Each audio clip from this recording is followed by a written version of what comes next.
शिव गायत्री मंत्र। इस मंत्र को प्रत्येक सोमवार के दिन करना या सुनना चाहिए। ऐसा करने से महादेव की कृपा बनी रहती है और जीवन के समस्त प्रकार के कष्ट और संकट दूर होते हैं। मंत्र इस प्रकार है। ओम तत्पुरुषाय विद्महे महादेवाय धीमहि तन्नो रुद्रः प्रचोदयात्। ओम तत्पुरुषाय विद्महे महादेवाय धीमहि तन्नो रुद्रः प्रचोदयात्। ओम तत्पुरुषाय विद्महे महादेवाय धीमहि तन्नो रुद्रः प्रचोदयात्। ओम तत्पुरुषाय विद्महे महादेवाय धीमहि तन्नो रुद्रः प्रचोदयात्। ओम तत्पुरुषाय विद्महे महादेवाय धीमहि तन्नो रुद्रः प्रचोदयात्। ओम तत्पुरुषाय विद्महे महादेवाय धीमहि तन्नो रुद्रः प्रचोदयात्। ओम तत्पुरुषाय विद्महे महादेवाय धीमहि तन्नो रुद्रः प्रचोदयात्। ओम तत्पुरुषाय विद्महे महादेवाय धीमहि तन्नो रुद्रः प्रचोदयात्। ओम तत्पुरुषाय विद्महे महादेवाय धीमहि तन्नो रुद्रः प्रचोदयात्। ओम तत्पुरुषाय विद्महे महादेवाय धीमहि तन्नो रुद्रः प्रचोदयात्। ओम तत्पुरुषाय विद्महे महादेवाय धीमहि तन्नो रुद्रः प्रचोदयात्। ओम तत्पुरुषाय विद्महे महादेवाय धीमहि तन्नो रुद्रः प्रचोदयात्। ओम तत्पुरुषाय विद्महे महादेवाय धीमहि तन्नो रुद्रः प्रचोदयात्। ओम तत्पुरुषाय विद्महे महादेवाय धीमहि तन्नो रुद्रः प्रचोदयात्। ओम तत्पुरुषाय विद्महे महादेवाय धीमहि तन्नो रुद्रः प्रचोदयात्। ओम तत्पुरुषाय विद्महे महादेवाय धीमहि तन्नो रुद्रः प्रचोदयात्। ओम तत्पुरुषाय विद्महे महादेवाय धीमहि तन्नो रुद्रः प्रचोदयात्। ओम तत्पुरुषाय विद्महे महादेवाय धीमहि तन्नो रुद्रः प्रचोदयात्। ओम तत्पुरुषाय विद्महे महादेवाय धीमहि तन्नो रुद्रः प्रचोदयात्। ओम तत्पुरुषाय विद्महे महादेवाय धीमहि तन्नो रुद्रः प्रचोदयात्। ओम तत्पुरुषाय विद्महे महादेवाय धीमहि तन्नो रुद्रः प्रचोदयात्। तत्पुरुषाय विद्महे महादेवाय धीमहि तन्नो रुद्रः प्रचोदयात्। ॐ तत्पुरुषाय विद्महे महादेवाय धीमहि तन्नो रुद्रः प्रचोदयात्। ॐ तत्पुरुषाय विद्महे महादेवाय धीमहि तन्नो रुद्रः प्रचोदयात्। ॐ तत्पुरुषाय विद्महे महादेवाय धीमहि तन्नो रुद्रः प्रचोदयात्। ॐ तत्पुरुषाय विद्महे महादेवाय धीमहि तन्नो रुद्रः प्रचोदयात्। ॐ तत्पुरुषाय विद्महे महादेवाय धीमहि तन्नो रुद्रः प्रचोदयात्। ॐ तत्पुरुषाय विद्महे महादेवाय धीमहि तन्नो रुद्रः प्रचोदयात्। ॐ तत्पुरुषाय विद्महे महादेवाय धीमहि तन्नो रुद्रः प्रचोदयात्। ॐ तत्पुरुषाय विद्महे महादेवाय धीमहि तन्नो रुद्रः प्रचोदयात्। ॐ तत्पुरुषाय विद्महे महादेवाय धीमहि तन्नो रुद्रः प्रचोदयात्। ॐ तत्पुरुषाय विद्महे महादेवाय धीमहि तन्नो रुद्रः प्रचोदयात्। ॐ तत्पुरुषाय विद्महे महादेवाय धीमहि तन्नो रुद्रः प्रचोदयात्। ॐ तत्पुरुषाय विद्महे महादेवाय धीमहि तन्नो रुद्रः प्रचोदयात्। ॐ तत्पुरुषाय विद्महे महादेवाय धीमहि तन्नो रुद्रः प्रचोदयात्। ॐ तत्पुरुषाय विद्महे महादेवाय धीमहि तन्नो रुद्रः प्रचोदयात्। ॐ तत्पुरुषाय विद्महे महादेवाय धीमहि तन्नो रुद्रः प्रचोदयात्।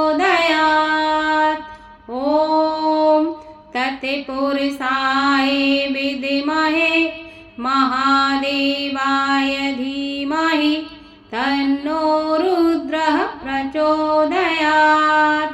ॐ तत्पुरुषाय विद्महे महादेवाय धीमहि तन्नो रुद्रः प्रचोदयात्। ॐ तत्पुरुषाय विद्महे महादेवाय धीमहि तन्नो रुद्रः प्रचोदयात्।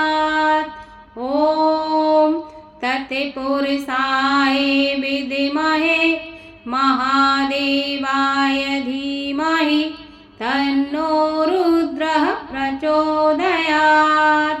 ॐ तत्पुरुषाय विद्महे महादेवाय धीमहि तन्नो रुद्रः प्रचोदयात्। ॐ तत्पुरुषाय विद्महे महादेवाय धीमहि तन्नो रुद्रः प्रचोदयात्।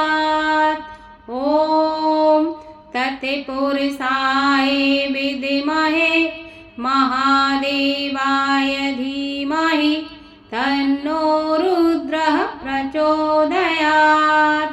ॐ तत्पुरुषाय विद्महे महादेवाय धीमहि तन्नो रुद्रः प्रचोदयात्। ॐ तत्पुरुषाय विद्महे महादेवाय धीमहि तन्नो रुद्रः प्रचोदयात्। ॐ तत्पुरुषाय विद्महे महादेवाय धीमहि तन्नो रुद्रः प्रचोदयात्। ॐ तत्पुरुषाय विद्महे महादेवाय धीमहि तन्नो रुद्रः प्रचोदयात्। ॐ तत्पुरुषाय विद्महे महादेवाय धीमहि तन्नो रुद्रः प्रचोदयात्। ॐ तत्पुरुषाय विद्महे महादेवाय धीमहि तन्नो रुद्रः प्रचोदयात्। ॐ तत्पुरुषाय विद्महे महादेवाय धीमहि तन्नो रुद्रः प्रचोदयात्। ॐ तत्पुरुषाय विद्महे महादेवाय धीमहि तन्नो रुद्रः प्रचोदयात्। ॐ तत्पुरुषाय विद्महे महादेवाय धीमहि तन्नो रुद्रः प्रचोदयात्। ॐ तत्पुरुषाय विद्महे महादेवाय धीमहि तन्नो रुद्रः प्रचोदयात्। ॐ तत्पुरुषाय विद्महे महादेवाय धीमहि तन्नो रुद्रः प्रचोदयात्। ॐ तत्पुरुषाय विद्महे महादेवाय धीमहि तन्नो रुद्रः प्रचोदयात्। ॐ तत्पुरुषाय विद्महे महादेवाय धीमहि तन्नो रुद्रः प्रचोदयात्। ॐ तत्पुरुषाय विद्महे महादेवाय धीमहि तन्नो रुद्रः प्रचोदयात्।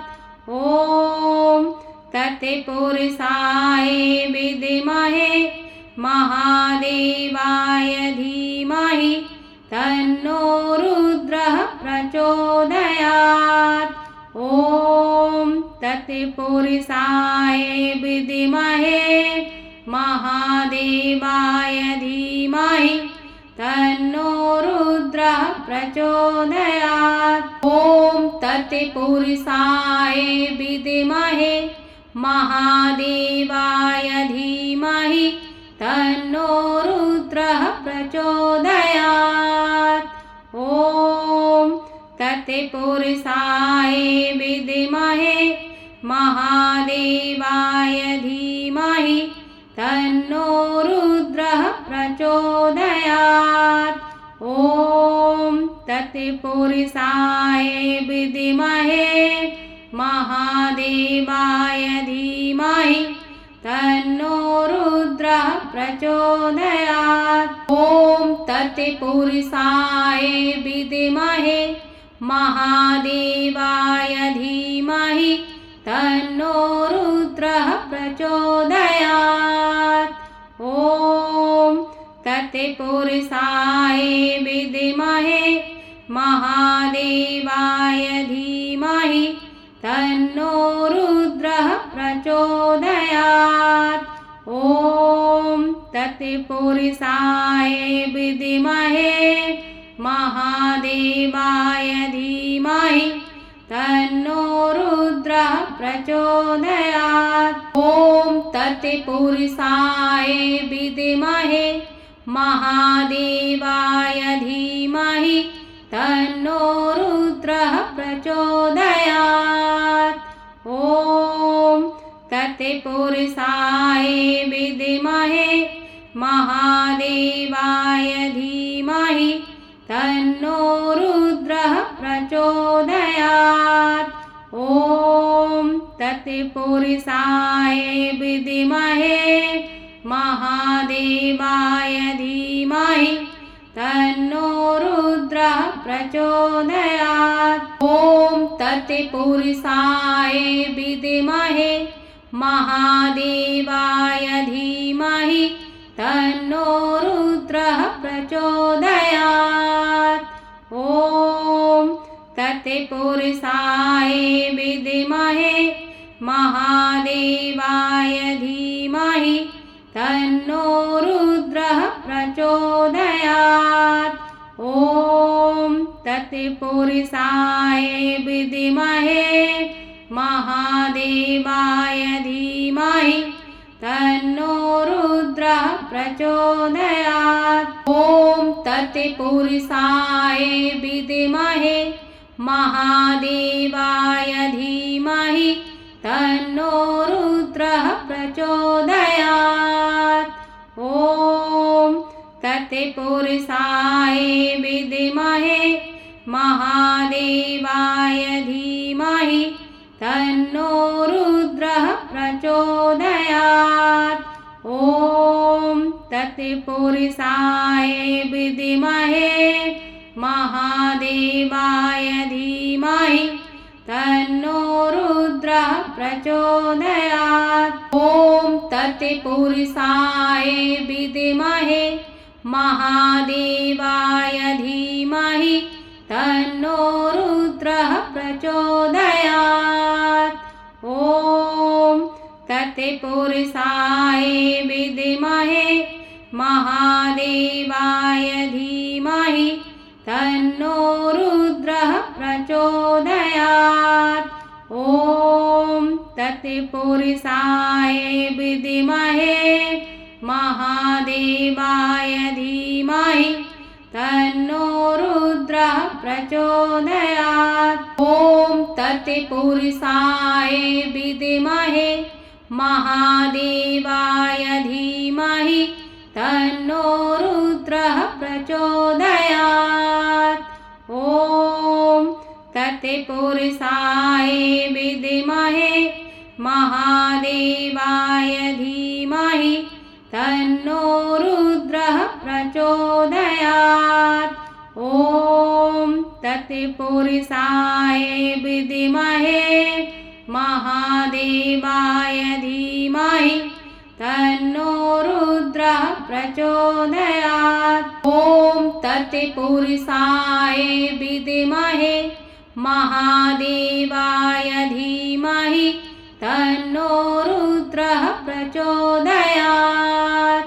ॐ तत्पुरुषाय विद्महे महादेवाय धीमहि तन्नो रुद्रः प्रचोदयात्। ॐ तत्पुरुषाय विद्महे महादेवाय धीमहि तन्नो रुद्रः प्रचोदयात्। ॐ तत्पुरुषाय विद्महे महादेवाय धीमहि तन्नो रुद्रः प्रचोदयात्। ॐ तत्पुरुषाय विद्महे महादेवाय धीमहि तन्नो रुद्रः प्रचोदयात्।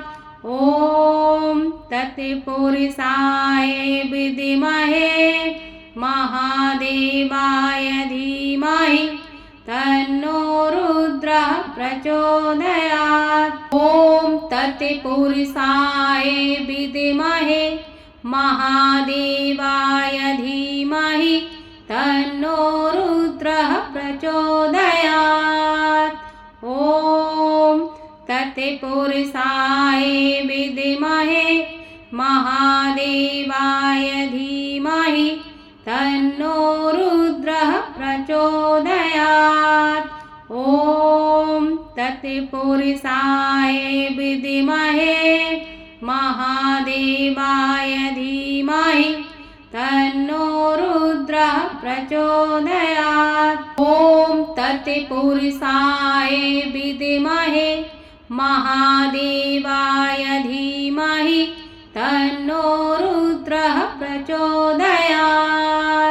ॐ तत्पुरुषाय विद्महे महादेवाय धीमहि तन्नो रुद्रः प्रचोदयात्।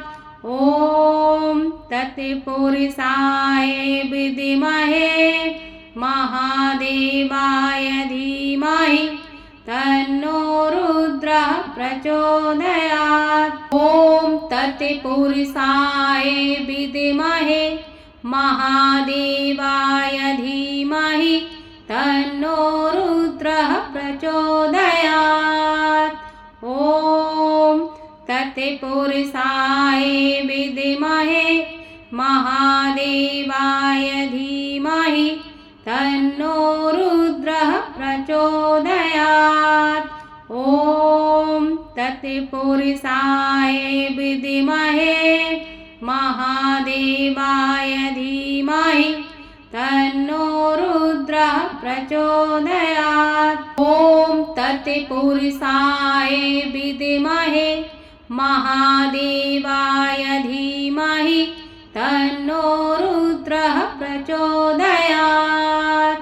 ॐ तत्पुरुषाय विद्महे महादेवाय धीमहि तन्नो रुद्रः प्रचोदयात्।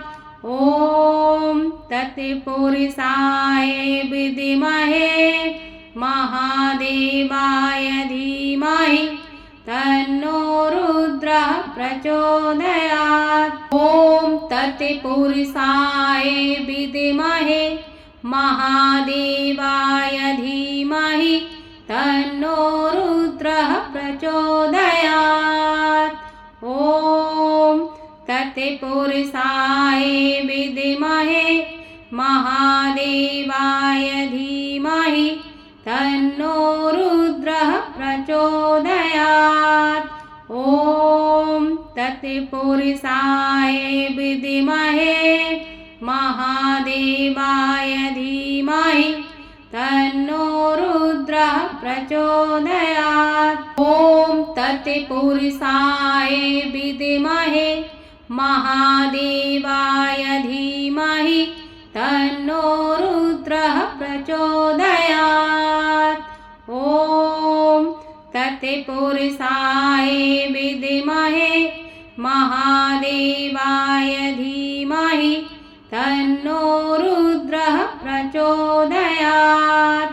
ॐ तत्पुरुषाय विद्महे महादेवाय धीमहि तन्नो रुद्रः प्रचोदयात्। ॐ तत्पुरुषाय विद्महे महादेवाय धीमहि तन्नो रुद्रः प्रचोदयात्। ॐ तत्पुरुषाय विद्महे महादेवाय धीमहि तन्नो रुद्रः प्रचोदयात्। ॐ तत्पुरुषाय विद्महे महादेवाय धीमहि तन्नो रुद्रः प्रचोदयात्।